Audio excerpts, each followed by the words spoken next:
Hey Leo, this is your quantum story. I've been sitting here with the cards and the images to get a feel for the energies to get the story. So let's start. What is this? Cat hair in my mouth. Alright. Alright, so this story is about it's depicting a very soft, gentle, or delicate ego death that we're going through. Love you, Leos. Don't think I have any Leo anywhere in my chart. But I must say this, as a Leo, ego death must be pretty painful. So I get it, and then the good news is that this seems very soft and delicate of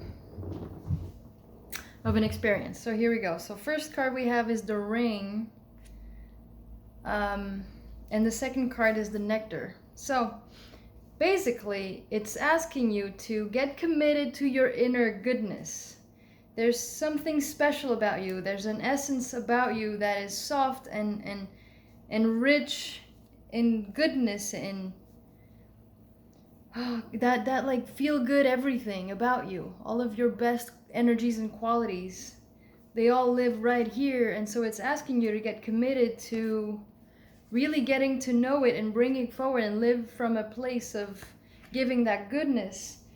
And what the purpose of that is, last card we have here for the archetype deck is the prayer. By the way, before I forget, if the number 344 means anything to you as an affirmation, confirmation, or if you'd like to look it up to see additional messages because it resonates, go for it. 344. So the last card here for the archetype oracle is the prayer. So this is what feels like in combination the ego death. It's like you're going from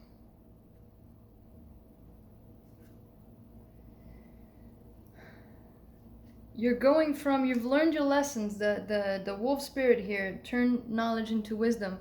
You've had a lot of things happening to you, and especially this year and with all the energies going on, you've seen a lot of the lessons, you've seen a lot of the things that you've needed to see to understand why it happened and the purposes for all those things to happen to you. And it's asking you, if you turn all of that knowledge, all of that insight into wisdom, if you become that wisdom, it will take you from a place of ego very softly. This is going inward and this is surrendering, this is asking for guidance, this is believing, this is faith, this is looking past the small picture for the bigger picture. For some of you, this might be when it comes to a romantic relationship, only because we have the otter card here, otter card, and that's one of my romantic relationship things. But we'll see. Some of you, not all of you, not enough. This is very much of an inner thing, as everything is, which is why I call it quantum stories now, which I got back in Capricorn's reading out of nowhere. Anyway, here we go. So this is a soft ego death. This is a surrendering. I understand now. I see it. I see the purpose for everything that I've ever gone through, and I gather all those lessons, and I now embody them. And so the next thing that happens is watch and wait. So it's asking you to sort of pause, stay in this paused prayer moment of, you just have to know, you have to believe it, you have to surrender, and whatever form of prayer you do, stay in that moment for a little bit, and you'll see so the bigger picture that, one, you're not alone. And so this card could be reflected to you through your partnership, which perhaps this could be like this person brings the bad out of you, the exact opposite of all your best qualities, or they keep challenging you.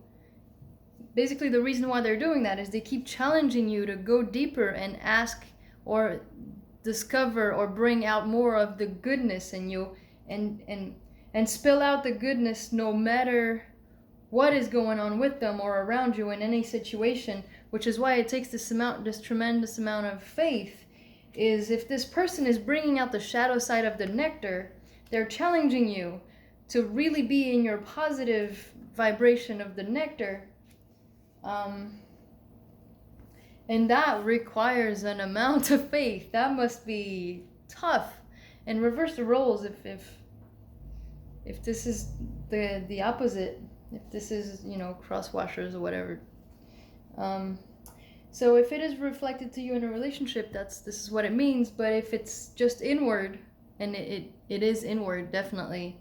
What I mean by that is if it isn't being reflected in a relationship, when you get to this place of prayer, you'll understand, you can feel that there's something out there always with you, and therefore you're never alone. And then here, I'm going to leave this card for last. So not for last, but because it coincides with the cards that it came out with on top.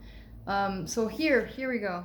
For the Shaman Oracle deck, we start with the Child and then Stand Still. So the Child came above on top of the Wolf Spirit, turn knowledge into wisdom, and the Ring. So this commitment to your goodness. So it's almost like your child was missing something in your childhood, and you had to go through all of these experiences that turned a lot of the lessons into wisdom, and now you can see them, and it's almost like your inner child is getting a second chance to come out and play. That's why it's calling out this energy here, the nectar. Almost like that childlike goodness of yours that was just pure and friendly and innocent, and you know, that energy, that goodness of the children who, you know, they don't hold anything that they don't know. They just go and do things and have fun and try to enjoy it, and that kind of thing. But the second card is Stand Still, so it very much feels like, and the Standstill came right above Watch and Wait, the Seahorse Spirit. So it's very much is that you be in this. So if this is reflected, for example, in a relationship, and this could be a partner or a parent or a sibling or a co-worker or a best friend, that kind of thing, it's almost like you're experiencing some stagnancy, a pause right now in some way, because you haven't yet gotten all of this out. You haven't yet mastered your goodness energy. So it's almost like you're being paused. And the reason why this pause is also important, it's because the more you get into this state, the more your vibration goes into your own personal, unique goodness. That's what it is. That's what it feels like. It's bringing out everything that's unique about you to completely be reborn, because your inner child never had a chance. You must have been, you know, suppressed or belittled or bullied or whatever it was. And your inner child never got a chance, and now it's getting a chance to come back out. But first, you need to master this. You need to bring that unique goodness about you out. And so here we go. Why is that important? Is because when you go back to doing this work, you'll remember why you came here, and you'll remember that inner childlikeness energy of yours, which is unique. And from that position, from dropping the ego and looking at the bigger picture, which is lessons learned. That's the bigger picture. Oh, this happened for me to see this, to know this. Let go of those stories. The bigger picture is, now I get a second chance. Let go of the past. Why? Because from that vibration, from that inner goodness, uniqueness of yours, lizard spirit here, dream the world into being. You can finally, whatever dreams you ever had, especially as a kid, pay attention to the things that brought you joy as a kid. That's where you're meant to go into still. You get a second chance at all that, brand new, with wisdom now. It's almost like you're being freed. Again, that's why I called it an ego death. But it's softer. It's not like there's towers coming in and disrupting everything. No, you're gonna go in from that childlike, unique goodness energy of yours, and you're gonna dream up the world the way that you want it to be, because now you've gotten all your karma out of the way, all the lessons, and now that you're embodying the wisdom that you got from it, here we go. This is the result. Earthkeeper and Earth both came out, And this is beautiful because now from that place of goodness, this is what you're manifesting. This is both like you're now able to enjoy things, everything around you, and take care of everything in a positive, in a loving way. You might even start doing environmental work or work with children or that kind of thing.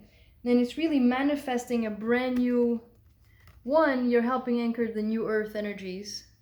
And two, it's manifesting, if you can hear that, it's one of my cats. You're manifesting a brand new life, a brand new reality, a brand new earth, a brand new vision for yourself. And then you are the you. It's like this combination here is you understand that you are the creator of your own reality, and everything that you manifest onto your reality, it's up to you. You are the gatekeeper of all of that. So I hope this helps. This is a wonderful story. Good luck with everything, and I will see you next time, Leo.